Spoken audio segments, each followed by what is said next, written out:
جو کمال اصل میں نہ ہو فرا میں نہیں ہو سکتا، لہذا فرا میں یہ کمال کا پایا جانا اس امر کی روشن دلیل ہے کہ اصل میں یہ کمال ضرور ہے، اور اس میں شک نہیں کہ اصول بالکل صحیح ہے۔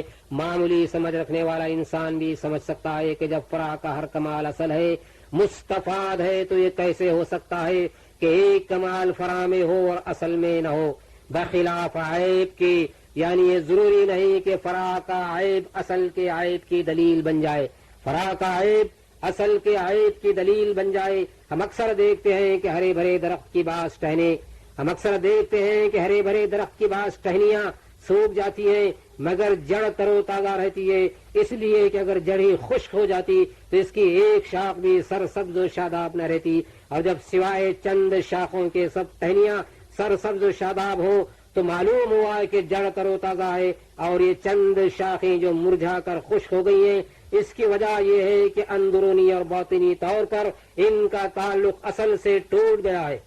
یہ صحیح ہے کہ بعض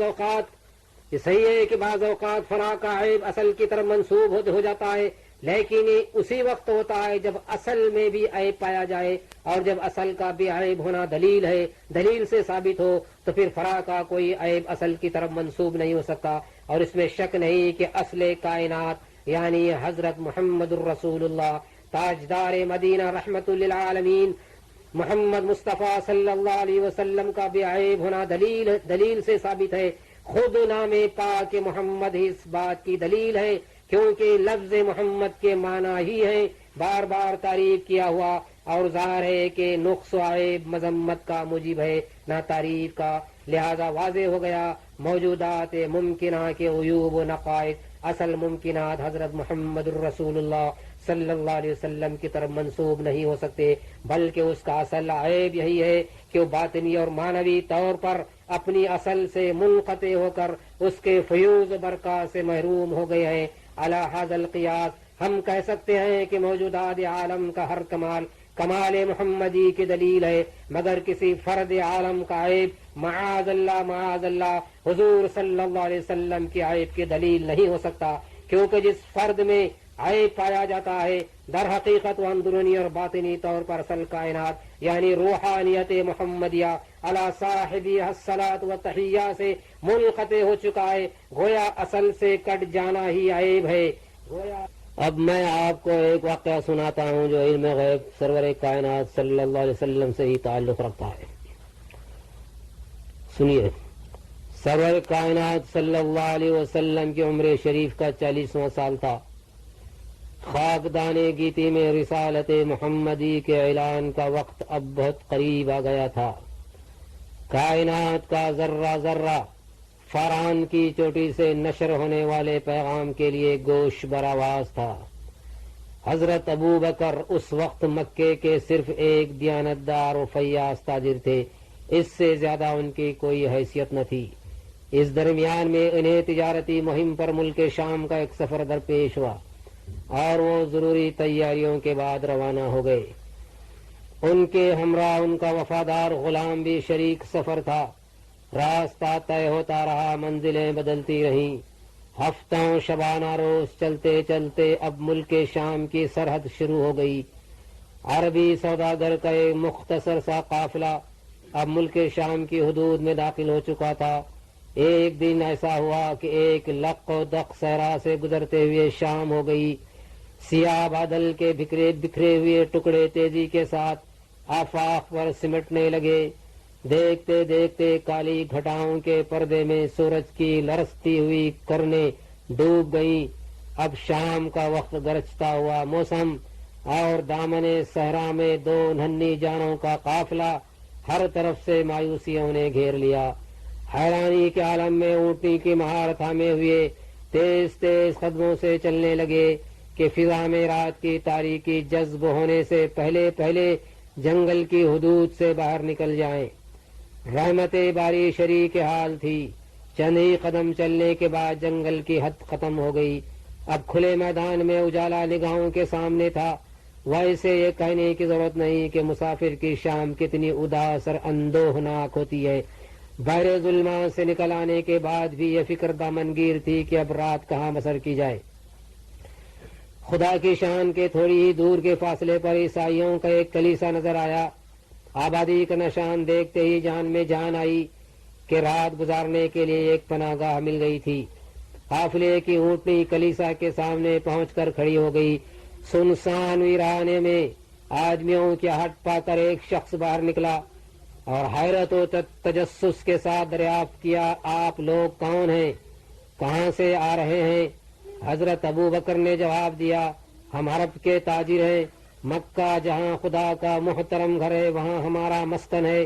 ملک شام جاتے ہوئے غالباً راستہ بھول کر ہم ادھر آ نکلے ہیں، کلیسا میں ایک رات بسر کرنے کی اجازت چاہتے ہیں۔ اس شخص نے جواب دیا، یہ کلیسا عیسائی مذہب کے ایک بہت بڑے راہب کی عبادت گاہ ہے، ساری دنیا سے اپنا رشتہ منقطع کر کے 100 سال سے یہاں یاد الہی میں وہ مصروف ہیں۔ صرف مجھے اعزاز حاصل ہے کہ میں ان کے قریب جا سکتا ہوں، میرے سوا کسی کو ان کی خلوت گاہ میں قدم رکھنے کی اجازت نہیں۔ مجھے ان کی خدمت میں رہتے ہوئے 25 سال ہو گئے، ٹھیک ایک شیخ کی طرح انہوں نے ہماری اندرونی تربیت کی ہے۔ سلسلے کلام جاری رکھتے ہوئے کہا، اور جہاں تک رات بسر کرنے کی اجازت کا سوال ہے تو اس کے متعلق کلیسا کی ایک نہایت مشکل شرط ہے، اور وہ یہ ہے کہ یہاں رات وہی بسر کر سکتا ہے جس کے دامن زندگی پر گناہوں کی آرائش کا کوئی دھبا نہ ہو، کیونکہ آج سے چند سال پہلے ایک بدکار شرابی سرے شام یہاں بھٹکتا ہوا کہیں سے آ گیا اور مسافر سمجھ کر اسے رات گزارنے کی اجازت دے دی گئی۔ صبح اٹھ کر اس نے اپنی راہ لی، لیکن کافی عرصے تک اس کے کردار کی نحوست کا تاریک سایہ ہمارے شیخ کی روحانی لطافت پر اثر انداز رہا۔ اسی وقت یہاں رات بسر کرنے والوں کے لیے طہارت قلب کی شرط لگا دی گئی۔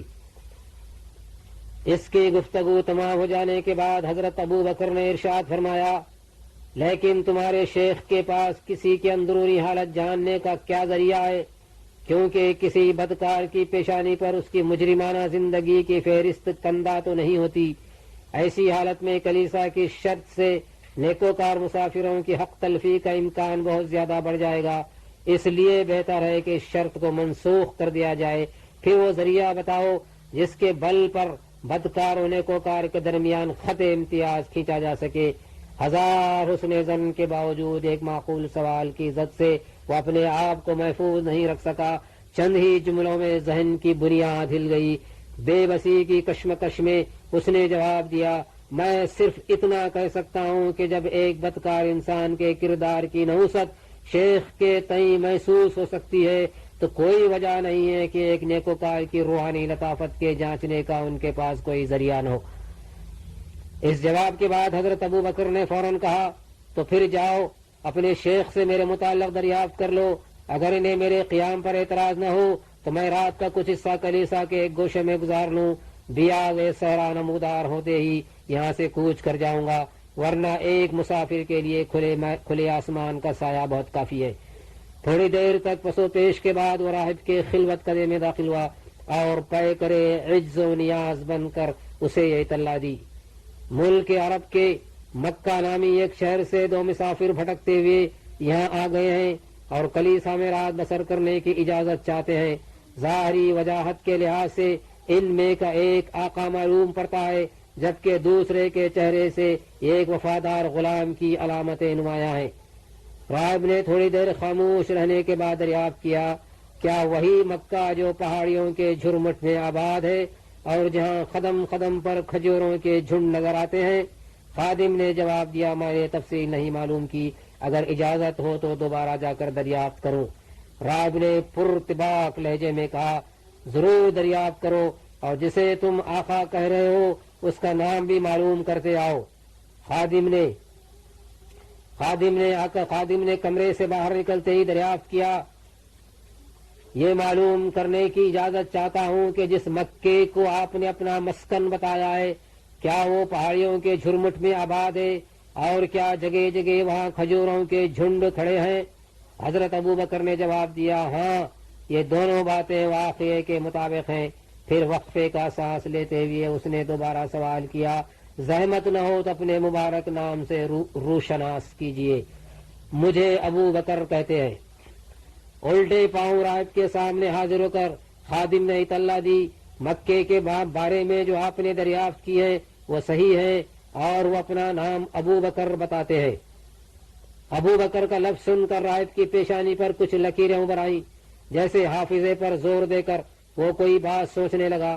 تھوڑی دیر تک محویت خیال کی یہی کیفیت رہی، اس کے بعد اچانک کھڑا ہو گیا اور ایک مخفل صندوق میں سے بوسیدہ کاغذات کا ایک دفتر نکالا اور مضطربانہ کیفیت میں اسے الٹنے پلٹنے لگا۔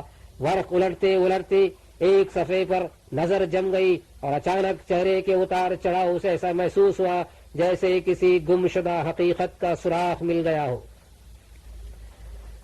فوراً ہی بےتابی کے ساتھ وفادار خادم کو آواز دی اور کہا مکے کے اس سوداگر سے اتنی بات اور دریافت کر لو کہ اس کے باپ کا کیا نام ہے۔ خادم نے پھر آ کر دریافت کیا، بار دیگر آپ کو اس امر کی تکلیف دیتے ہوئے شرم محسوس کرتا ہوں کہ آپ کے والد بزرگوار کا نام کیا ہے۔ حضرت ابو بکر نے متحیر نگاہوں سے اسے دیکھا اور ایک لفظ میں جواب دے دیا، ابو قحافہ۔ واپس لوٹ کر جیسے ہی راہب کو اس نے اس نام کی اطلاع دی، اس کی آنکھیں حیرت و انبساط کی ملی جلی کیفیت سے چمک اٹھی۔ جذبات کی ترنگ میں وہ کھڑا ہو گیا اور خادم کو حکم دیا، جاؤ بغیر کسی تاخیر کے اسے میرے خلوت کدے میں بلا لاؤ۔ راہب کا حکم سن کر خادم کو انتہائی اچنبھا ہوا۔ ستے کی کیفیت میں وہ تھوڑی دیر تک کھڑا سوچتا رہا کہ 100 برس کی روایات کے خلاف یہ بالکل اجنبی حکم کیا واقعتاً تعمیل کے لیے ہے یا یوں ہی زبان سے نکل گیا ہے۔ اس کی یہ کیفیت دیکھ کر راہب نے پھر زور دیتے ہوئے کہا، تمہیں پسو پیش کیوں ہو رہا ہے؟ میں جان بوجھ کر اپنے دستور کی خلاف ورزی کر رہا ہوں، حکم کی تعمیل کرو، اظہار حیرت کا یہ موقع نہیں۔ حضرت ابو بکر اپنے تئیں اس امید میں کھڑے تھے کہ پوچھ گچھ کا مرحلہ طے ہو جانے کے بعد اب یہاں رات بسر کرنے کی اجازت مل جائے گی۔ جو ہی قدموں کی آہٹ ملی اور راہب کا فیصلہ سننے کے لیے گوش برآواز ہو گئے۔ خادم کے چہرے سے حیرت و استعجاب کی پراسرار خاموشی ٹپک رہی تھی۔ آتے اس نے خبر دی، اب میرے لیے تمہاری شخصیت سرتاپا ایک معمہ بن گئی ہے۔ کلیسا کی 1 صدی کی لمبی تاریخ میں تم پہلے انسان ہو جسے ہمارے تارک الدنیا شیخ نے اپنے خلوت خاص میں باریاب ہونے کی اجازت دی ہے، بلکہ تمہارے سحر تراز شخصیت نے انہیں سراپا اشتیاق بنا دیا ہے۔ وہ نہایت بے تابی کے ساتھ اپنے خلوت کدے میں تمہارا انتظار کر رہے ہیں۔ جلدی چلو ورنہ ایک لمحے کی تاخیر بھی جذبہ شوق کے لیے گراں بار بن جائے گی۔ حضرت ابو بکر مجسمہ حیرت بنے ہوئے اٹھے اور اس کے پیچھے پیچھے راہب کے حجرے خاص میں داخل ہوئے۔ کئی سو برس کا بوڑھا راہب جس کی بھویں سفید ہو کر لٹک گئی تھی اور ہڈیوں کے ڈھانچے کے سوا سر سے پا تک جسم انسانی کا کہیں کوئی گداز نظر نہیں آ رہا تھا، خیر مقدم کے لیے کھڑا تھا۔ حجرے میں قدم رکھتے ہی ایک مدھم سی آواز کان میں آئی، اگر تم وہی ہو جس کی چند نشانیاں میرے پاس محفوظ ہیں، اگر تم وہی ہو جس کی چند نشانیاں میرے پاس محفوظ ہیں، تو آج تمہارے دیدار کا شرف حاصل کر کے میں ہمیشہ اپنی خوش نصیبی پر فخر کروں گا۔ یہ کہتے ہوئے اپنی لٹکتی ہوئی پلکوں کو آنکھوں کے روزن سے ہٹایا اور چراغ کی تیز روشنی میں سر سے پا تک ایک بار سارے جسم کا جائزہ لیا۔ کبھی کتاب کے بوسیدہ وقت پر انگلی رکھتا، کبھی چہرے کے خد و خال کا مطالعہ کرتا۔ نوشتے کتاب اور صحیفہ رخ کا کافی دیر تک تقابل کرنے کے بعد ایک مرتبہ عالم بے خودی میں آواز دی، زحمت نہ ہو تو اپنے داہنے ہاتھ کی کلائی ذرا میرے آنکھوں کے سامنے کر دیجئے۔ کلائی پر تجسس کی نگاہ ڈالتے ہی اس کے جذبات قابو سے باہر ہو گئے۔ اپنے لرزتے ہوئے ہونٹ سے انگلیوں کا بوسہ لیتے ہوئے کہا، اجازت دو کہ میں تمہیں امیر المؤمنین ابو بکر صدیق کہہ کر پکاروں، اجازت دو کہ میں تمہیں امیر المؤمنین ابو بکر صدیق کہہ کر پکاروں۔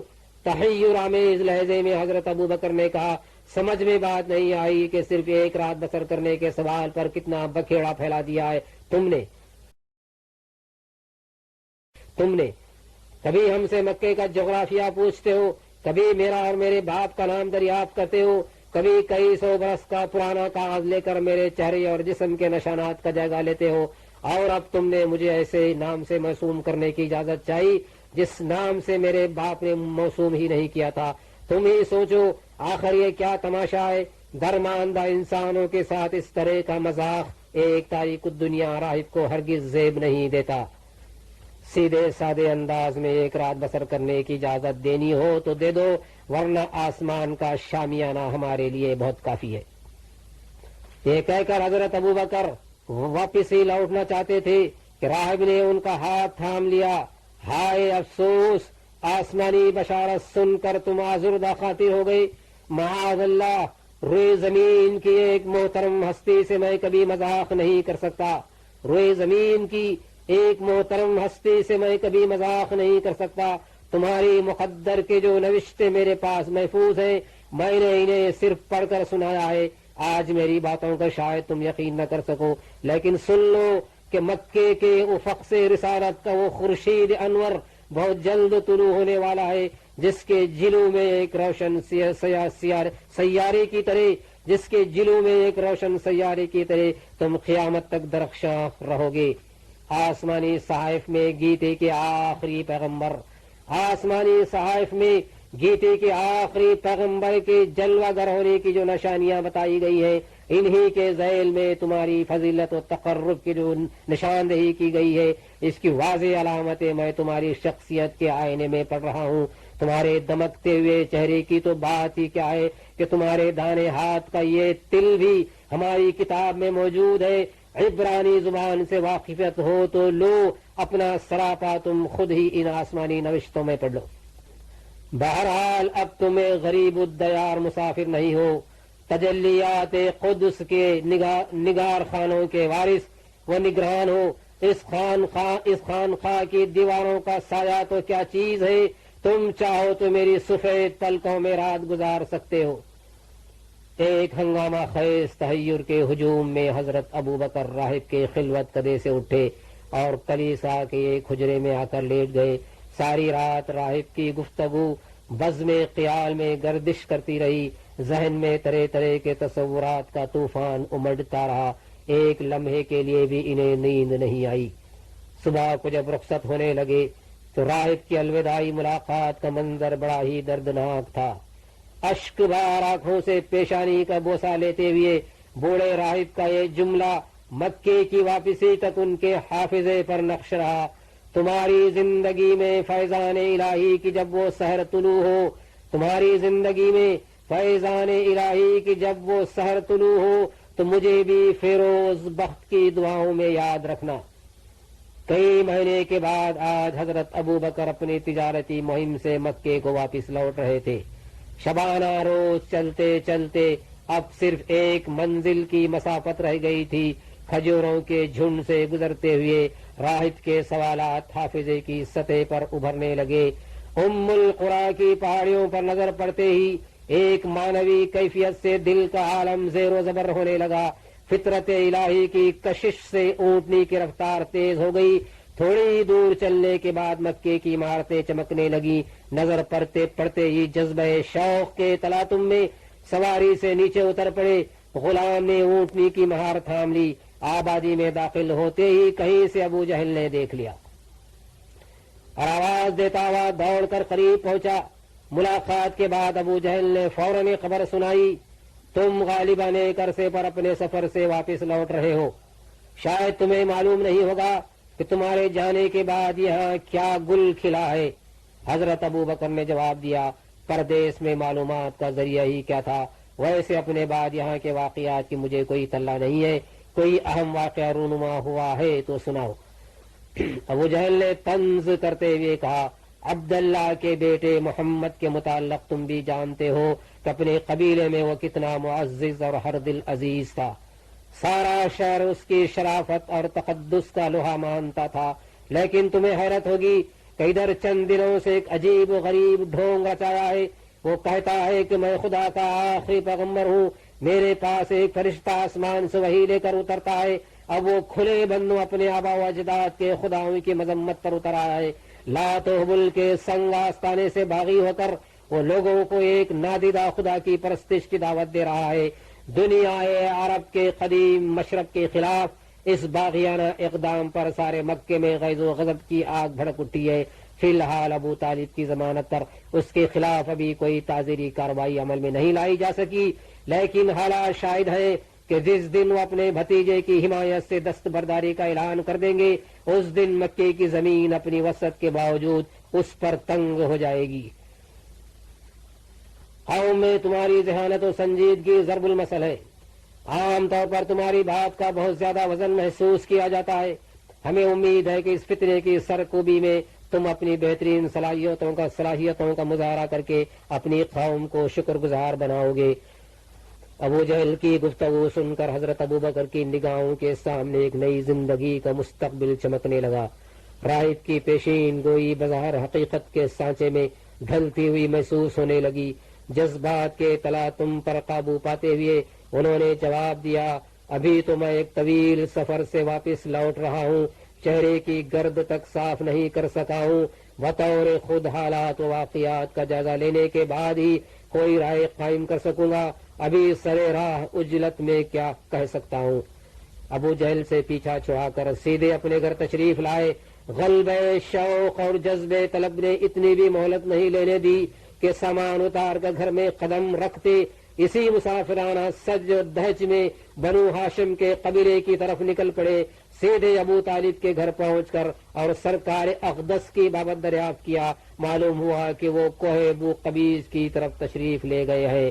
ایک نامعلوم وارفتگی شوق کے عالم میں جیسے ہی وہ کوہ ابو قبیس کے قریب پہنچے، دیکھا کہ دامن قوم سرکار ایک چٹان پر تشریف فرمائے، عارض تابان سے رحمت و نور کا آبشار پھوٹ رہا ہے۔ قدموں کی پاتے ہی رخ اٹھا کر دیکھا اور مسکراتے ہوئے ارشاد فرمایا، مرحباً اہلاً و سہلاً، مبارک ہو تمہارا آنا، مبارک ہو۔ خیر مقدم کا انداز بتا رہا تھا کہ وہ یوں ہی نہیں بیٹھے تھے، کسی نئے آنے والے کا انتظار تھا انہیں۔ اعلان نبوت کے بعد حضرت ابوبکر کی یہ بالکل پہلی ملاقات تھی۔ مسرتوں کے انوار سے سرکار کا چہرہ جگمگا رہا تھا۔ کیوں نہ ہو کہ آج امت مرحومہ کی بنیاد پڑنے والی تھی۔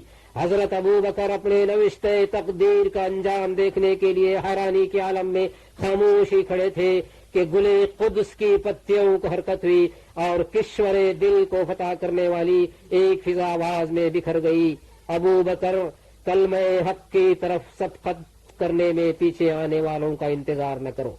ابوبکر کلمہ حق کی طرف سبقت کرنے میں پیچھے آنے والوں کا انتظار نہ کرو۔ خدا کا آخری پیغمبر تمہیں سرمدی کی دعوت دے رہا ہے، اسے بغیر کسی پس و پیش کے قبول کرو۔